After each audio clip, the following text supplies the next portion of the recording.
Hello! And I still need an intro. Welcome to the Cinema Draft Podcast. It is your host, the creator, CEO, and founder of the Cinema Draft game, Eduardo Jackson. And Cinema Draft is where daily fantasy sports meets the movies. But instead of drafting athletes from teams, you're drafting actors from movies and how their movies perform at the North American box office. It earns you points for your call sheet of actors while competing against others for fun and prizes, but we'll get into more of that later. Let me introduce my co-host from the mighty Palouse out there in Eastern Washington. It is the lead designer of Cinema Draft. It is Peter Vogt.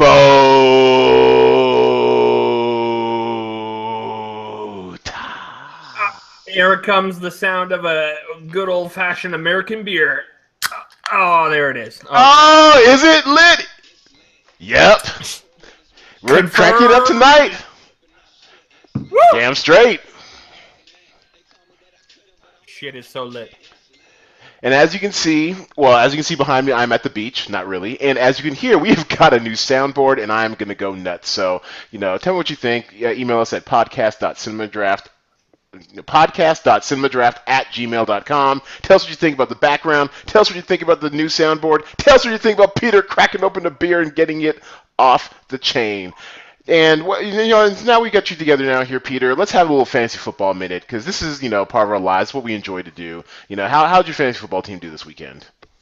Fucking sucked. Absolutely awful.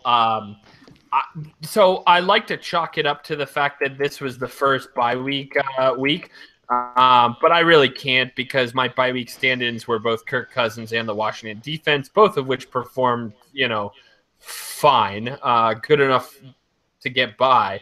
But nobody else had that great of a showing. T.Y. Hilton out in foggy London town kind of left me hanging a little bit.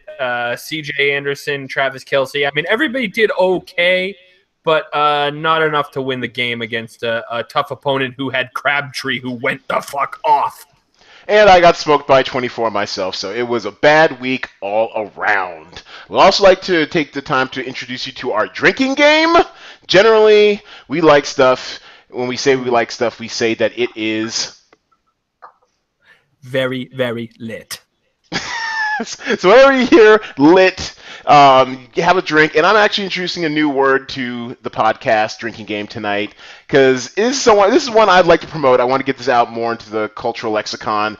It is clutch. When something just comes through, when someone does something either unexpected or awesome or exciting, it is so clutch. Am I right?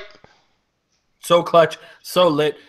Shout out to David Ortiz and your all the years and the 3 championships of the Boston Red Sox. Happy retirement, big. Yeah, David Ortiz going out on top. Get your Vader on. That's right. So, before we get into what we're watching real quick, I have a very pressing, burning question that I need to have answered. I'm sorry. We talked about this briefly. I said save it for the podcast. We're at the podcast, so I need you to explain to me about your adult pastime of Dungeons and Dragons. What the fuck? Go. All right. Well, I've been getting it from everybody, man. I've been getting it from my wife. I've been getting it from you. I've been getting it from everybody, that I know back home that gives me shit. Listen, Dungeons and Dragons is a legitimately fun pastime. You have to, and you know what? You're a trained actor. I would think that you would be able to appreciate this, because you have to be able to really let yourself out of that comfort zone playing Dungeons and Dragons with other people. You got to be able to, play out a character and basically improv act on the spot. I agree. I mean, you definitely have to expand your mind. You have to expand your mind to play Dungeons and Dragons. I love Dungeons and Dragons. Everybody's making fun of me for it. It's a new hobby I picked up, but listen, I liked it a lot. The first time I played it, it went real bad for me, but in the back of my mind the whole time I was like, this actually, I think, could be a lot of fun if I played it with dudes that I knew better, who were also new at the game. So I did just that, and as it turns out, I find the game very fun. Honestly, I really do. So where do you meet these Dungeons and Dragons people? How do you like? Where do you meet them on Reddit, or where do you guys commune? No, it's actually a couple of guys that I work with. It's just a coincidence because I had a guy who I worked with who asked me if I would fill in for another player who was away for a couple weeks. Pitch hit Dungeons and Dragons. Yeah, that's Wow. exactly what I did. I pinch hit, and I did a fucking terrible job. And but another one of my coworkers was like, "Look, I just bought all this stuff to play D&D like the other day. We were going to start a new game if you want to get in on it." And I said, "Yes, let's do it." And so we did it, and it was a hell of a Friday night, man. And I don't give a fuck, man. I'm almost 30, all right? So, like, aim on the fact that I'm not out at the club at 30 years old playing Dungeons and Dragons. Hey, it's cheaper, I'm sure. And full disclosure, I dabbled in Dungeons and Dragons in my past. I was very much a fan of the 6 and 8-sided dice. They're very cool. I actually appropriated them for other games I'd make up. And then I turned 12. Oh, that's fucked up. That's brutal. That's brutal. I'll have you know that I bought my own set of custom dice, and if you're watching the video cast, you can actually see these shits right here. It's got a nice white and blue gradient patina to it. They are very, very, very lit. Okay, so we are losing our 5 people in the audience, so we're going to keep it moving to what I'm watching. And since on our football prop bets, I won this week, I get to go first. And first on my what I'm watching is Westworld. And kind of like when I alluded to our Westerns pod a couple pods ago about how that was actually a kind of creepy cool movie and everything. Yul Brynner, the shaved head, the robotic cowboys and stuff. On that strange world where the robots eventually kind of get sentient and take over.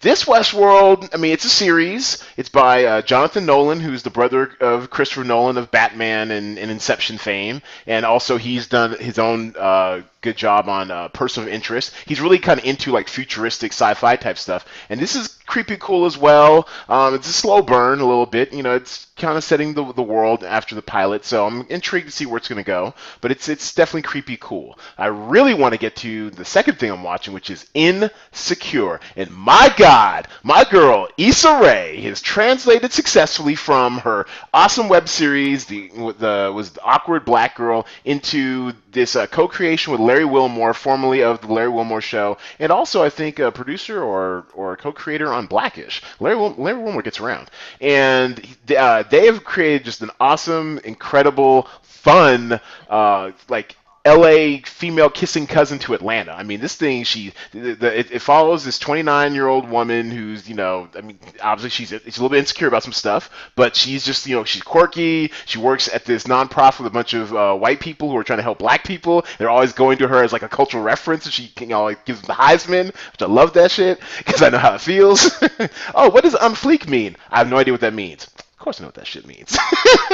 But it's all these little things that mean it's very LA centric. It's like a brain worm into the black women I know. I am all the way here for it. And it would be my new favorite show if it weren't for Atlanta already. And I really think Issa Rae and Larry Wilmore have a hit on their hands. Have you seen this show yet, Peter? It's on demand. No, I haven't, but first of all, I want to get the record straight and just let everybody know that I know what on fleek means. So that's right. No, but what I did want to say is not a lot of people I think know this, but Larry Wilmore, who I'm a big fan of, is or was an executive producer at least at some point for The Office. Oh yeah, he was on that. Yeah, exactly. He definitely was a writer on that show. A lot of good people. I think.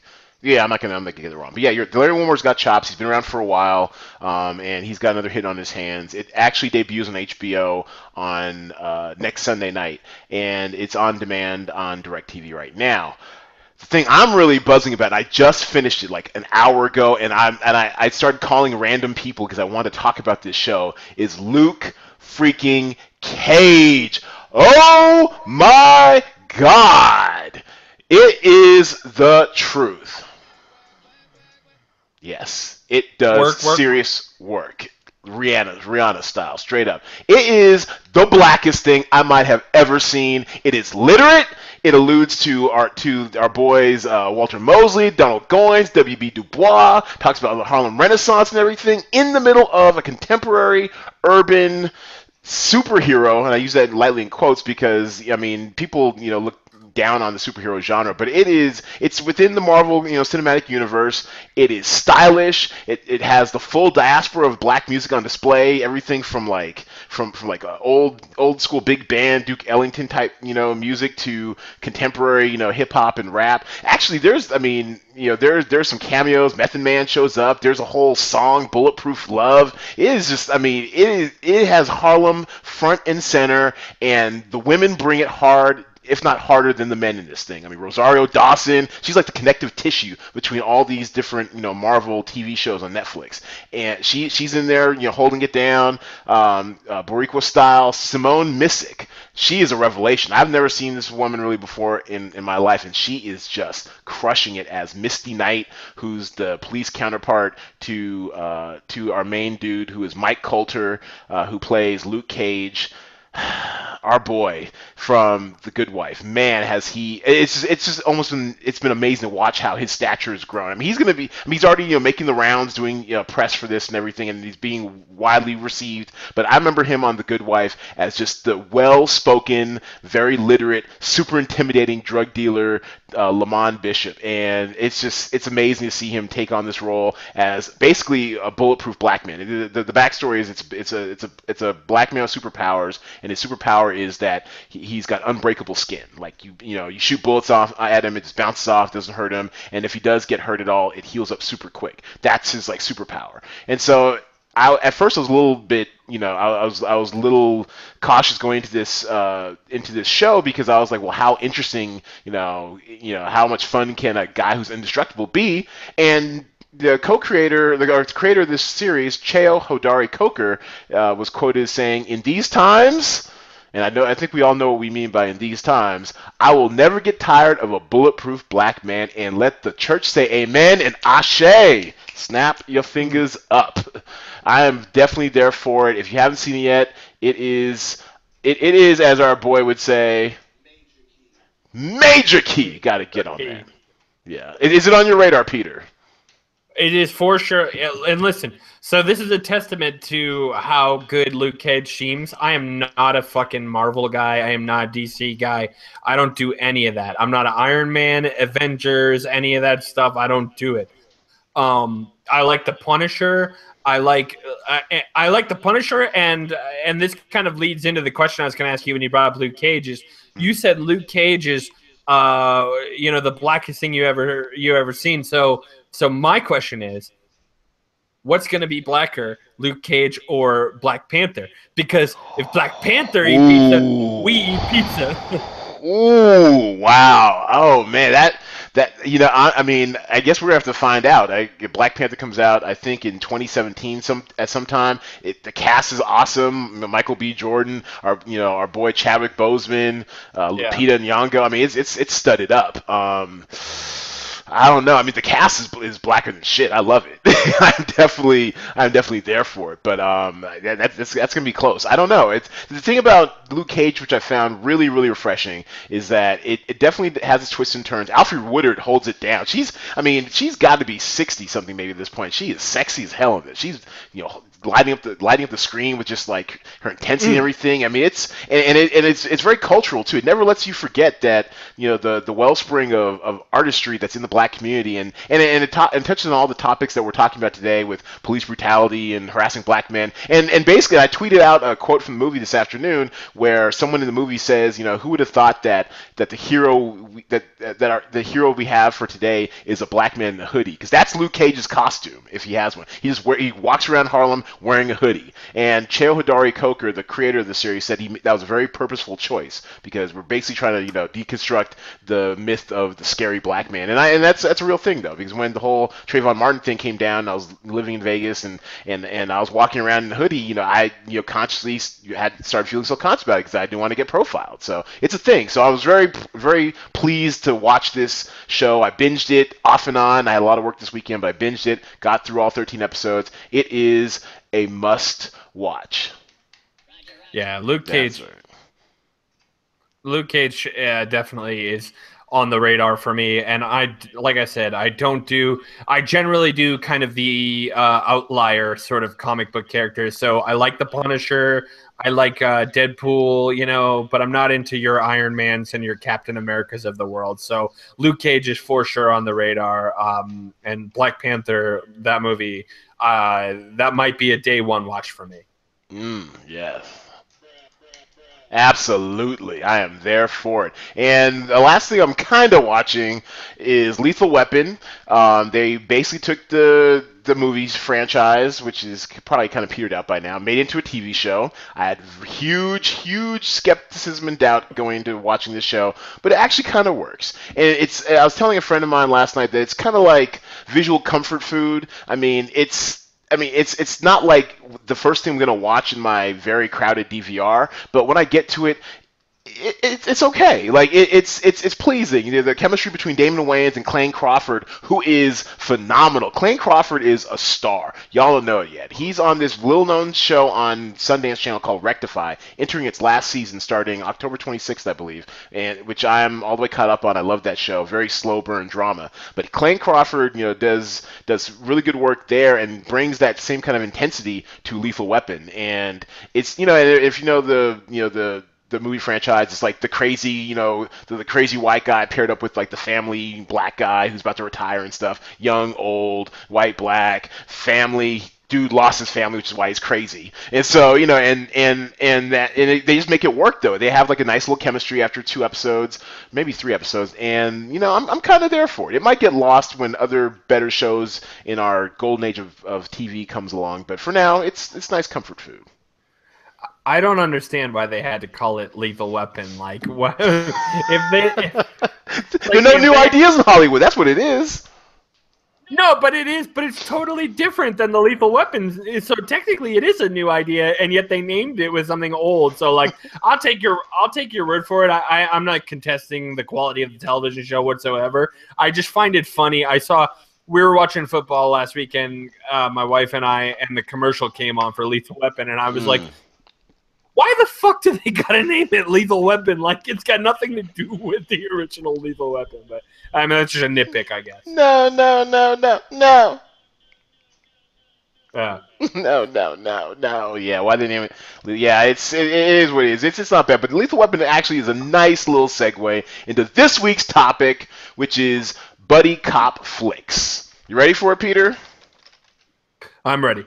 Now, in our end of podcast bet last week, we had a little wager on who gets to go first this week on whether or not Deepwater Horizon would go over 20 million or under 20 million.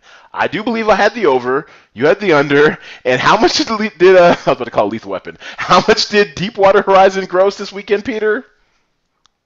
It was a little over 20 million, like just a hair. 20.2 million. So I get to go first.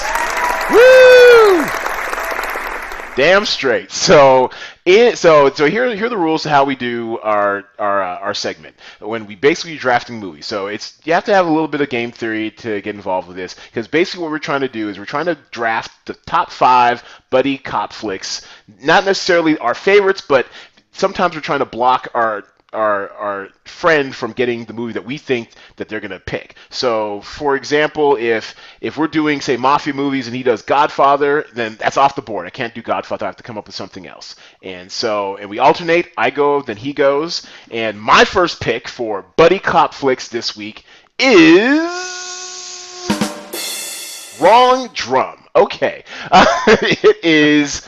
I'm just taking us off the board. It's super obvious. You're definitely going to go for it. I'm taking 48 Hours. I mean, it's almost the gold standard. I mean, Nick Nolte, Eddie Murphy, so many classic lines, so many classic scenes. The cop and the convict, going out to solve a case. A racist-ass cop who softens and finds his inner humanity over the course of a film. Probably couldn't get away with it today because it came out in 1982, but it still holds up generally as far as like the broad themes of hating each other and learning to like each other going through work and through cop and police work. 48 Hours, that is my number one pick I'm taking off the board.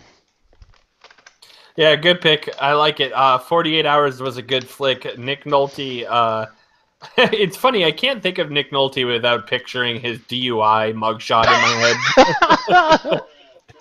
I know that's kind of. That's I messed know up. it's kind of. That's kind of fucked up. But what I like about 48 Hours, besides Eddie Murphy at peak Eddie Murphy. What I like about it is how ridiculously, well, not ridiculously, but it's very 80s flick through and through. You know, especially with the cop element. Like, you look at an 80s cop movie other than RoboCop, and it's just like 48 Hours. And in fact, Copland with Sylvester Stallone, which was a 90s flick, channeled 48 Hours quite a bit. It left a legacy, as much as maybe 48 Hours isn't the type of movie that you think of right off the bat when you think about great movies. But it's very good, and I think it did leave a legacy. And it's some of Nick Nolte and Eddie Murphy's best work, which is, you're drawing from a large pool with both of them. But I think it's a very good movie, very good pick. All right. He shoots, he scores. All right, you're on the clock, Peter. All right, so I'm gonna get this one out of the way. The more I think about it, it's definitely up there for me. This feels like a movie you would like, but I'm not sure that you would have picked it on this list. But I'm gonna put in a bid for End of Watch, starring Michael Caine and Jake Gyllenhaal. Oh, okay. We got a little static there, but I think we caught that. End of Watch. Wow. Yep. Okay, an early pick. I like it. Tell us about End of Watch. I saw that movie in the theaters. I enjoyed it. Tell us about End of Watch. What made you like it, Peter? So I've mentioned on this podcast before that I'm a found footage fan, and I guess this doesn't technically fall under the realm of found footage, but it is steady cam all the way. You're following around LAPD partners, Michael Pena and Jake Gyllenhaal, and so you're following around Jake Gyllenhaal and Michael Pena. And they're two LAPD. They're cops. They're kind of, let's say, low on the totem pole. And they get pushed around by, higher up cops and detectives and the chief of police and all that stuff. But, you get to see these two guys in their neighborhoods putting in work. And they're very, very authentic, I think, in the portrayal of police who are... they're policing a bad neighborhood, but they're kind of from that bad neighborhood, at least to an extent. Like, they know all the players in the neighborhood, and all that. And so I thought it was a really good flick. Jake Gyllenhaal at his best. Michael Pena, also Michael Pena, if I had to guess. And yeah, so that's my pick. I'm sorry, Peter. We might be getting a little bit of feedback. Do you hear anything on your end? No, you sound good to me, brother. Okay, all right. Okay, maybe it's just on my faulty piece. Okay. Yeah, End of Watch is good. It was a little unexpected, especially because I just thought it was going to be like, another... Basically, it looked like just like a ride along, like an extended ride along between, two cops, or whatever. But it was really cool how they intertwined their families and stuff, and how, I mean, it gave, I guess, especially these days. I mean, these days, the police are under fire a little bit, and not unnecessarily, but it was nice to see kind of like the brotherhood between those two guys from different backgrounds, and how they really were family because they're partners. Once again, I guess that's the beauty of buddy cop films, right? Is that bringing people together through their work, and their work just happens to be law enforcement. Oh, what's funny is the police are definitely under a microscope right now, but I feel like LAPD have been under a microscope for forever. That's true. Rampart was like, what, 25 years ago, something like that? I mean, it's been a while since they've been under. Yeah, and Rodney King and OJ, and I mean, they've had a lot of fucking issues with the LAPD, but what was cool about this film is it was like, okay, we're going to put you in the hot seat with the actual... officers themselves, and you did have that relatable factor, like you said, two guys from different backgrounds, but they were in a neighborhood that they knew well, and all that. So I think End of Watch is a great flick. Highly recommended. All right, that's what I'm talking about. So my next film, number 2 on my list, I'm gonna take this one off the board too. Rush Hour. Jackie There Chan, you go. Chris Tucker. Yeah, buddy. There you go. One more. There really nothing else needs to be said. We've all seen it. It's a classic. It's what made Chris Tucker a star, or at least he was a star back in the '90s, in the aughts. Kind of has been a recluse of late, but he made his money, and he's living well. And they had some surprisingly good chemistry. The whole. It's not the most racially sensitive film per se, but most of these films tend not to be. But Rush Hour, it's just enjoyable. It's the type of movie that if you see playing, 3 in the morning on TNT or something, you might stop and watch, about half an hour of it. You're like, oh yeah, the time they go to the Chinese restaurant, that was kind of lit, So yeah, that's my film, is Rush Hour. I'm here for it. Yeah, I like Rush Hour a lot. I think it's funny because they took Jackie Chan and Chris Tucker is so weird of a pairing that it makes me wonder if that was intentional or if it was like an accident. Like if they knew quite what the chemistry would be and how hilarious it would be. Maybe whatever Hollywood exec that funded that, all the producers, maybe they knew. I don't know. But Jackie Chan, who had done all basically kung fu movies up to that point, and then Chris Tucker, who was virtually unknown, as you had mentioned, and they put them together, and it was like the fucking smash hit. And who would have thought that those two guys would have been, partners for it? But they were. And so, yeah, great movie. I don't know anyone who doesn't like Rush Hour. And if I did, I wouldn't trust them. There you go. All right, your turn, Peter. You are on the clock. All right, next up on the list, it feels weird to call this a buddy cop movie because it's very serious, it's very solemn, it's a very dark film, but it's Seven with Morgan motherfucking Freeman and Brad Pitt, and it's very lit. Yes, Seven. It's stretching the term of buddy, but yeah, they're partners, they're cops, they're investigating some stuff, so go for it. No, the whole movie is focused around the killer and those two. So that was kind of how I qualified it in my mind as a I guess buddy cop. But I agree that it's stretching the terminology a bit, the definition.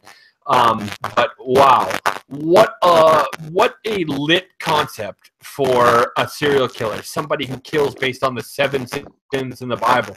And if you ever spend time around, very, very, very deeply religious people to the point of fanaticism, it makes a lot of sense. And I'm not calling out religion by any stretch of the imagination, but I'm talking about people who are, deeply disturbed and associate their mental illnesses indirectly with religion.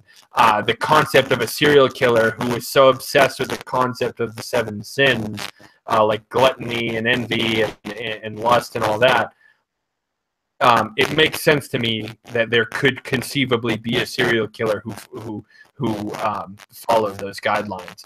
And Morgan Freeman is phenomenal. Brad Pitt is great. What's in the box? And great flick.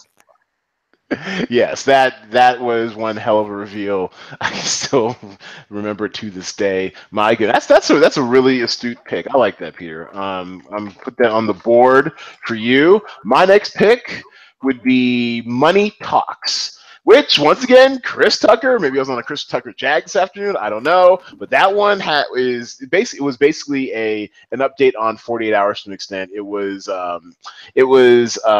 Chris Tucker was a convict, and was Charlie Sheen the cop, or was he? Oh no, he was like a journalist. That's right. He was like a TV journalist, but it felt like a buddy cop. Well, you know what? Well, here I am messing up the rules, but it felt like a buddy cop comedy because they were both investigating some stuff, and you'll never forget that whole scene. Like, same time, man, same time. That was actually the movie that put Chris Tucker on the radar, that got him Rush Hour. So while this is definitely stretching the boundaries of of a buddy cop flick, and I'm teeing up my next one, which I'm sure probably snag before me. But I really enjoyed that movie as far as like a buddy cop comedy. It was really funny, really hilarious. Came out of nowhere that summer, and no one was checking for it. No one thought Charlie Sheen could be that commercial, but he was, and no one had really heard much of Chris Tucker, but he became a star thanks to that movie. Yeah, now that we talk about it, it's almost like Chris Tucker's the king of like weird partnerships, like Charlie Sheen. I mean, come on. You want him on that wall, you need him on that wall. That's right. All right, so what's your next pick, Peter? All right, I'm taking it off the board. It's gone, so forget about it. It's done. I knew you were coming for it. I knew you were coming for it. Like an idiot. I could have waited on Money Talks. I could have waited, but no. I just had to get it out there because I'm an idiot. All right, go ahead. Beverly Hills Cop. Beverly Hills Cop. All right, you want to talk about peaks? We'll talk about peaks right here and right now. It doesn't get any better than Eddie Murphy in Beverly Hills Cop. It doesn't get any better than Sylvester Stallone in Beverly Hills Cop. Listen, I've seen Beverly Hills Cop.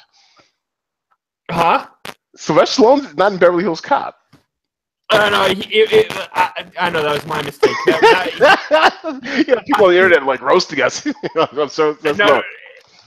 Go ahead. I was tripping over my words because actually, funny story about Beverly Hills Cop is actually Sylvester Stallone was supposed to play the main character instead of Eddie Murphy. Really? Yeah, that's true. He was supposed to be Axel Foley, and I did not know that. Do tell. No, it's the truth, and anybody can go look it up. But Eddie Murphy got the gig, which turned out better for all of us. But no, Beverly Hills Cop is I don't want to say the best buddy cop movie of all time, but I mean it's up there. And like Rush Hour, I don't know anyone who doesn't like Beverly Hills Cop, and I wouldn't trust them if they didn't. I think, however, also like Rush Hour, you could argue that it probably spawned more sequels than merited. I don't think I ever saw Beverly Hills Cop 3. I don't know that I wanted to, but that's just me. So. Test. I'll live with it. Okay, all right, go ahead. No, so sorry about that, everyone. We had to make a quick cut. We had some technical difficulties in the studio, but we're back, and Peter's going to tell us how Beverly Hills Cop was originally written for Sylvester Stallone. Yeah, Sylvester Stallone. As far as I know it, anyway. I mean, it's possible that that's like a movie or a Hollywood urban legend, but as I understand it, the part was written basically for him, and it ended up being Eddie Murphy's job to take. And so, as it happens, I think like Rush Hour, you could argue that Beverly Hills Cop maybe had one too many sequels. And then if you want to also count Beverly Hills Ninja with Chris Farley, which some people might, it spawned a whole legacy in Hollywood and cemented itself as one of the best buddy cop movies of all time, in my opinion. I ain't falling for the banana in the tailpipe. It's a classic movie. Yeah, you know what? And that definitely deserves a sound effect, which I do not have yet. There we go. That's. I mean, you played the game perfectly. You have to take Beverly Hills Cop because it's sitting out there. But you know what? I'm gonna take, which I'm mad I didn't lead off with, is just, I mean, one of the all-time best, one of the all-time genre favorites. It can only be Bad Boys. Bad boys. What you gonna do? What you gonna do when they come for you? Oh, I heard them bad boys coming. Can't stop now. Gotta continue my running. Yeah. I just want to borrow a cup of brown sugar. I mean, there's so many lines, so many moments. Will Smith in his full '90s Will Smithness. I'm just saying, like, if you were a semi-adult like I was back then, I mean, this was the cool movie. This was the thing to do, to go see when you're in college in Atlanta. I mean, to go check out Bad Boys. I mean, it was. I mean, Taya Leone looking kind of dirty hot, and Miami looking just sweaty and sultry and pastel-y, and Michael Bay using his enormous, very specific talents for good and not evil for a change. It was the lit, fam. It was the epitome of lit. It was all you want, all you need. It was what was up. That's right. That's right. No, that's a good one. And man, has Martin Lawrence been in a lot of movies portraying a cop for someone who is not intimidating at all. Good point. I like Martin Lawrence. I used to hate him when I was a kid because of all the Big Mama's House movies that would give me nightmares. But yeah, those weren't good. Yeah, but not only were they not good, but like they literally gave me nightmares as a child. So oh, wow. Okay. Well, I mean, come on, man. You picture Martin Lawrence as a big, giant, old lady. Oh yeah, he's ugly. He's not attractive in that movie. Good God Almighty. All right, Peter. So what's your next movie? Actually, this might be your. Okay, that's right. This is your fourth movie, and I'll be getting ready for my last one. This is number 4. Okay, so we've talked about my love for Samuel L. Jackson before, right? Yes. My Samuel L. Jackson is your Denzel Washington. Okay, and you definitely have a lot of material to work with that one. Well, I'm a Quentin Tarantino guy through and through, and so, Samuel L. Jackson is always the fucking hardo badass in Quentin Tarantino movies. I mean, God, we talk about that every week, but not a Quentin Tarantino movie I'm taking here. Die Hard with a Vengeance, the only movie that I can think of that it was a sequel that happened, 10 years after the fact that actually was pretty fucking good. Listen, it's not. We're not going to be doing film school theses on Die Hard with a Vengeance. Let's just be honest. But it was amazing if you liked fucking explosions and shootouts and all that good stuff. John McClane, he needed a buddy who liked saying motherfucker as much as he did, and he got it. Fair enough. He definitely did, and Sam in the Die Hard movies was always like John McClane against the world. But in this one, they stuck him with I mean, it's a bit of a movie trope, but it's still Samuel L. Jackson. He's still going to kind of turn it on its head. Basically kind of. I mean, it's not the Bagger Vance or the the mystical Negro, whatever, but it was kind of like the sassy, black friend. But in this case, it's Samuel L. Jackson. It's not just, a total stereotype. He's going to have some edge. He's going to have some pathos. He's going to, he's going to have some shit to say. So yeah, I'm there for that. I enjoyed The Howard the Vengeance. I remember seeing that in the theaters. It was a good time.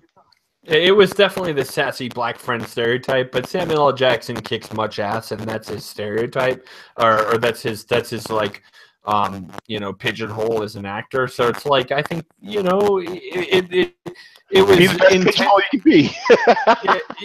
Yeah, no, I mean it is. It's like listen, he was brought to kick ass, and he kicked ass. So I really like Die Hard with a Vengeance. Like I said, not winning any fucking Cannes awards, but good flick. Well, and in that spirit, in that esprit de corps of not winning any kind of awards, I'm going to go totally off the map, totally off the reservation for this last one, but with another familiar face who's already graced our top 5 list to close out my top 5 buddy cop movies. And I am talking about the 1999 non-classic that is known as Blue Streak. There it is. There's Martin Lawrence being a fucking police officer again. Martin Lawrence is just so dumb and so entertaining, and the It's pairing so of him and Luke Wilson, it's like, what are you doing? But it kind of worked. I had a great time. I enjoyed the hell out of that movie. I remember, and I think that was about when I was just getting to Hollywood or whatever, and trying to get some stuff sold, or maybe we'd had something sold, and they're telling us like, oh, what's hot in the street right now? They're like, yeah, do something meets Blue Streak. And I mean, everyone's always trying to copy everyone else in Hollywood, so they wanted to find what the next Blue Streak was, like with the odd pairing of a motor mouth and a straight guy, instead of straight man or whatever. And it's just, I mean, and for better or worse, that very on all filmmaking aspects, it's a pretty mediocre movie, but it was so entertaining, and the whole stuff with the federales and everything, and Martin Lawrence at his Martin Lawrence-ingness best is just a sight to behold. Blue Streak, 1999. Hate me now, hate me later, but that's what I'm going with. Yo tengo un gato en mi pantalones. Yes, exactly. So what are you going to round out your list with, Peter? What you got? Okay, well, so now that I have a couple of picks that I want to, and now that I have you in the corner on the ropes, I should take Training Day. Oh my God! How did I forget about that? Oh, I know. No! That's what I'm saying. I should take. I know it's over, and I know like your picks are done, but I should take Training Day just to be a dick. But I'm gonna take The Heat. Sandra Bullock and okay. Yeah, Melissa McCarthy. Nice. Yeah, that's a great buddy cop flick right there. You've got so one theme in these buddy cop movies I've found is like there's always they always counterweight each other. So like you've got opposite track. Exactly. Like Jackie Chan is very stoic, and he's a honed martial arts master, and Chris Tucker is just off the wall, all passion, all energy, all cursing all the time, and that kind of thing.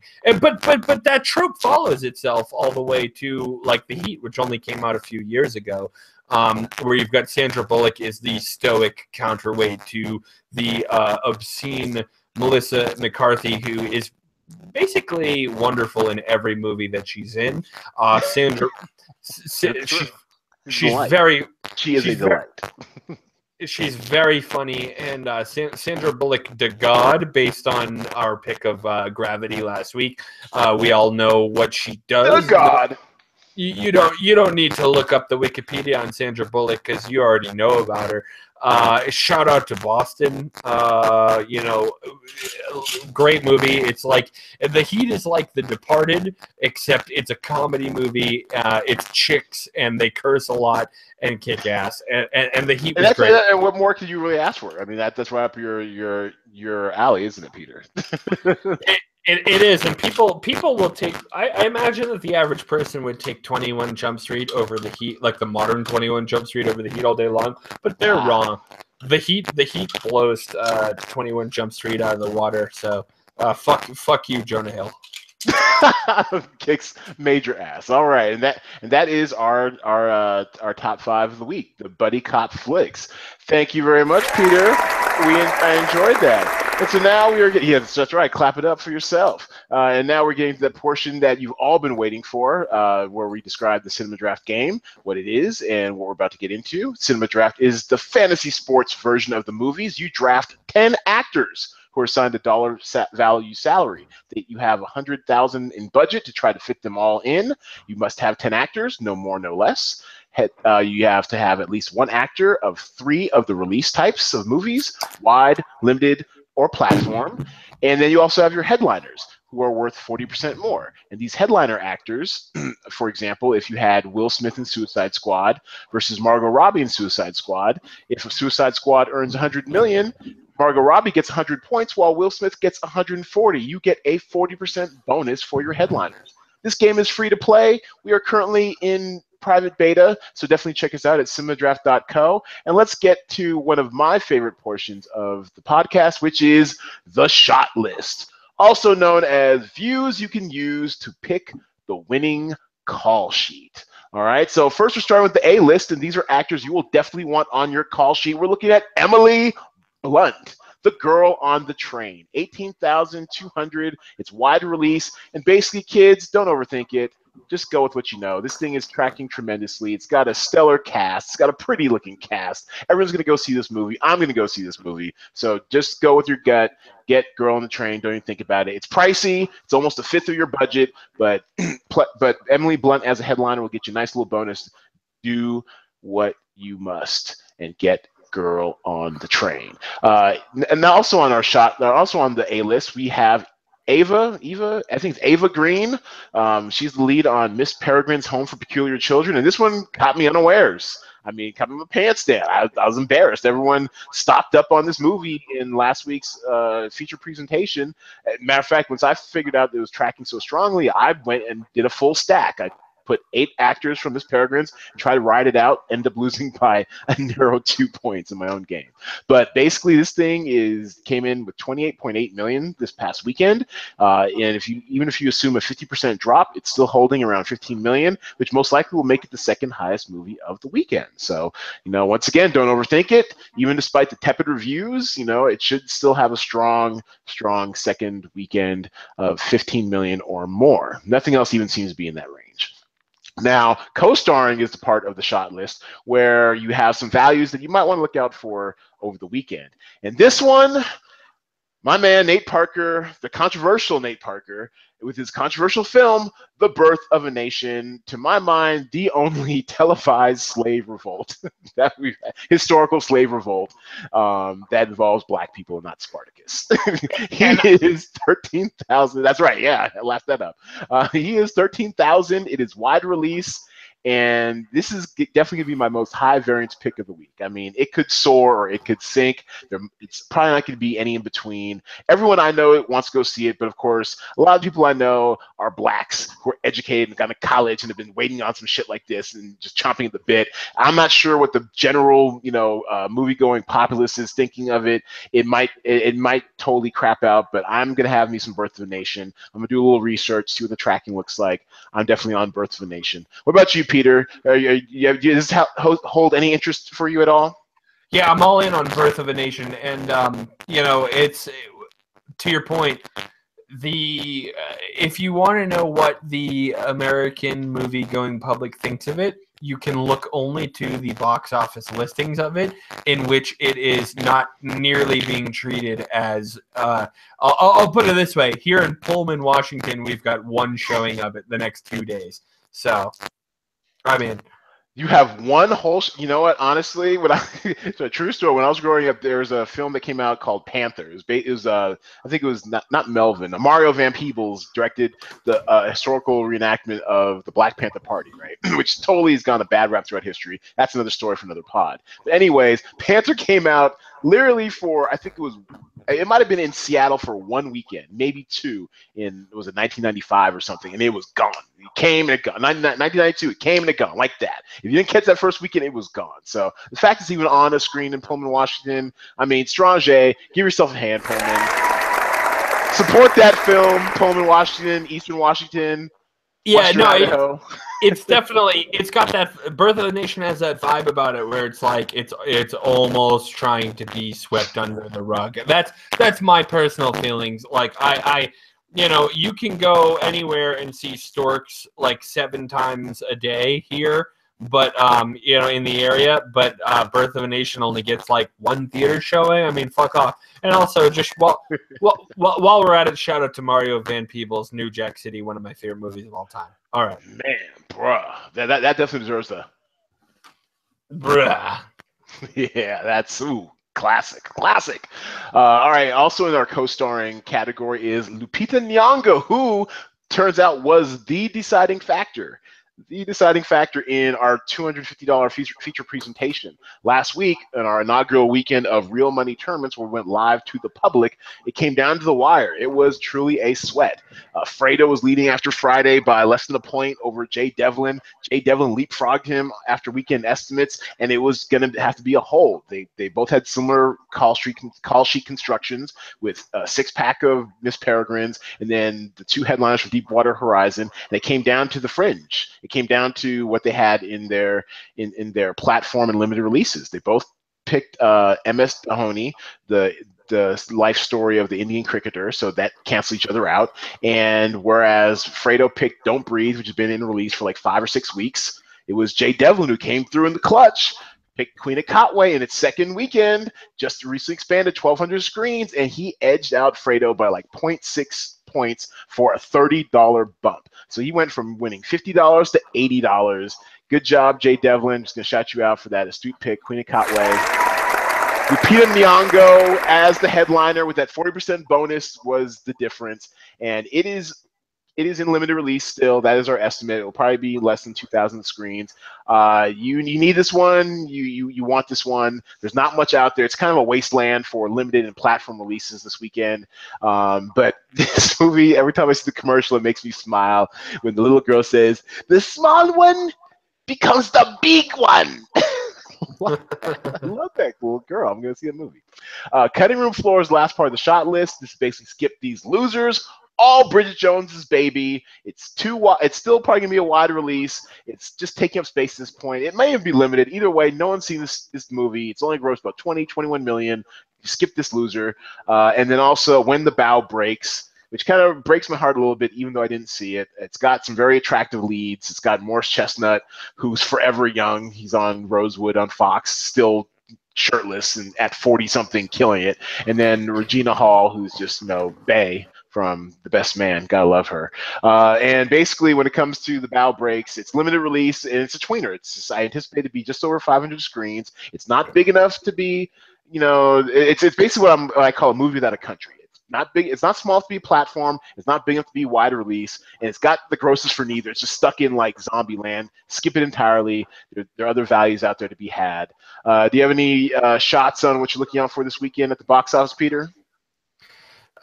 Well, I would like to know if Deepwater Horizon is going to go back in time and win me my under bet. Unfortunately, we won't roll back the clock. And then let me talk about Deepwater Horizon for a quick second. I'm very conflicted about this movie. I think I'm actually going to go see it. I might even see it in a theater. But I'm very conflicted because when it happened, it was basically the largest oil spill in American history. There's nothing good about this. It was basically corporate malfeasance of the highest order. It polluted the state of Louisiana and killed a ton of wildlife and stuff. And yet it's somehow been repurposed into a heroic movie directed by Peter Berg. I love Peter Berg. He did Friday Night Lights. He did a lot of good shit. I like Mark Wahlberg. I love Gina Rodriguez, who's got a smaller part. How is this like a feel-good or triumphant movie? It's beyond me. Beyond me. Yeah, no, okay. And so exactly what you just said was what I was trying to articulate last podcast and failed miserably at, which was that it got repurposed as something completely different than what the events actually transpired as. At least from my outsider perspective, like it got transformed. It got transformed into like the White House Down or something, where it's like yeah, exactly. They're saving the world. Here, like rig when they messed up, and it's like now all of a sudden they're the heroes. No, not buying. Right.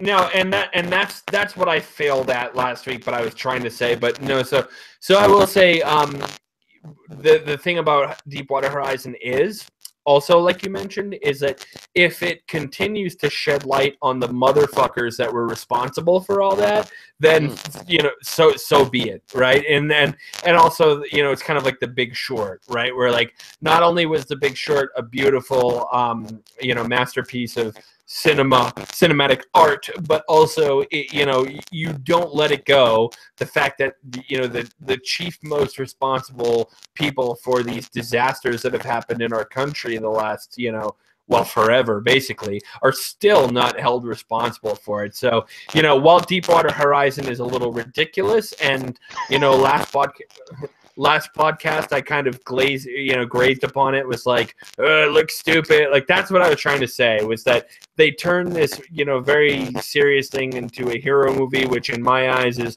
a little gross, but at the same time, if it's holding those assholes, who are responsible for its feet to the fire, then I'm all for it. So as far as what I'm looking at in the box office, I really don't have a ton of new things. I'm still high on Sully. I'm a big Tom Hanks guy. Love Sully. Magnificent Seven is not only doing well at the box office, but is also anecdotally killing it. I haven't seen one person. I haven't met one person who saw it who didn't love it. And then also, of course, The Birth of a Nation. You're obligated to go see it. So yeah, those are my picks for the box office. Really, is Sully and Birth of a Nation, and The Magnificent Seven. All right, and so we're going to our last segment, our over/under, and the over/under this week is The Birth of a Nation. 15 million this weekend. What do you think, Peter? Are you over or are you under on The Birth of a Nation? I've seen projections at around, like, on the low end 6 million and on the high end 10 million. Oh, so yeah. Wow. So you're going under. I'm taking it. I'm gonna take the under, because I don't trust the public to take this seriously, and really appreciate how good of a movie it probably is. So I'll take the under, unfortunately. Well, no, that's fine, and I'm optimistic. I'm hopeful. This could be. I mean, in these emotionally charged times, this might be the movie we need to see to understand each other a little bit more. Maybe the word of mouth will just be spread like wildfire. I mean, word of mouth in the critical arena has just been fantastic. It set like a Sundance record for when Nate Parker sold The Sucker. I mean, so I'm hopeful, and since you took the under, I'll take the over. It's fine. We're gonna cross our fingers. I don't know if I'll wager my entire call sheet on it, but we're gonna try to see if we can't make some magic at the box office. One thing I will say about the African American community at times, that when we really want to support a movie, we will turn out in droves. We'll organize parties, church parties, bus party, whatever it is. We'll go out and support our movie, especially on opening weekend, because we know that sometimes, like Panther in 1990s, opening weekend might be the only shot we got. Any parting shots? Yeah, any parting shots? No, you definitely have a point there. I think that with how heightened everything has gotten, with just racial tensions in this country and everything, I think that could either harm or help this movie at the box office. And obviously, and Nate Parker's controversy, being drugged up from the past in classic Oscar, mudslinging, pre-Oscar mudslinging. Yeah, it definitely hasn't helped its box office potential. And when you've got black women who are like, I'm not going to see this movie, that's a bit of an issue at the box office as well. Yeah, and actually the whole means of which I even found out about this movie being produced was through you talking about that. And so I don't know. This is for sure going to be a word of mouth and a sentiment film, and it's going to be either compounded or enabled, or however you want to say it, by the box office and who's showing it. And, so yeah. A true Sully. High variance pick. It's high variance pick. But yeah, so like you said, Sully it's just a steady performer. He keeps cranking it out. I talked about it on the micropod with the Draft Mom. Check that out if you haven't heard it already. Where I brought my mother onto the podcast, or at least the voice of my mother, and we went over the weekend results. and Sully, it's a steady performer, because older people, they don't necessarily bum rush the box office. They take their time with stuff. They'll see in the fourth and fifth weekend and keep it, on its. They're like me. They're like, yeah, exactly. If you go to the theater at all, that's right. All right. Well, Thank you all for joining us. It has been another adventure. Sorry for the technical difficulties, but give yourselves a hand. Damn it! Give yourselves a hand for hanging in there, even though we most likely have cut around it. Where can you find Cinema Draft? You can find us at cinemadraft.co. That is cinemadraft.co. Sign up for an invite to the free beta, and we'll give you a link to our development site. You can find us also on social media at Play Cinema Draft on Twitter, Cinema Draft on Facebook, Instagram's at Cinema Draft, Medium / at Cinema Draft, and Pinterest Cinema Draft, as well as YouTube, some weird, thing I'm not going to get into right now. And then also you can get our podcast, if you haven't already, at iTunes, Google Music, SoundCloud, or wherever you are currently getting your favorite podcasts from. We are now live with over $300 worth of prizes this weekend. Go to cinemadraft.co to sign up and play for free. Our $250 feature presentation, theater counts lock at 6 p.m., which means that's when we lock in the theater sizes for your release type, so you can adjust your call sheet with confidence. Those lock at 6 p.m. Pacific on Thursday, and the game starts 4 hours later at 10 p.m. Pacific and runs throughout the weekend. It is $80 to first and totally free to play. Results are on Monday, 3 p.m. Pacific time, and that is going to do it. And as we say,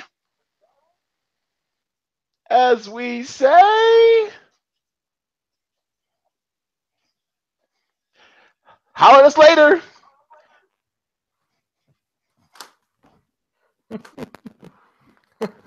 And there we are.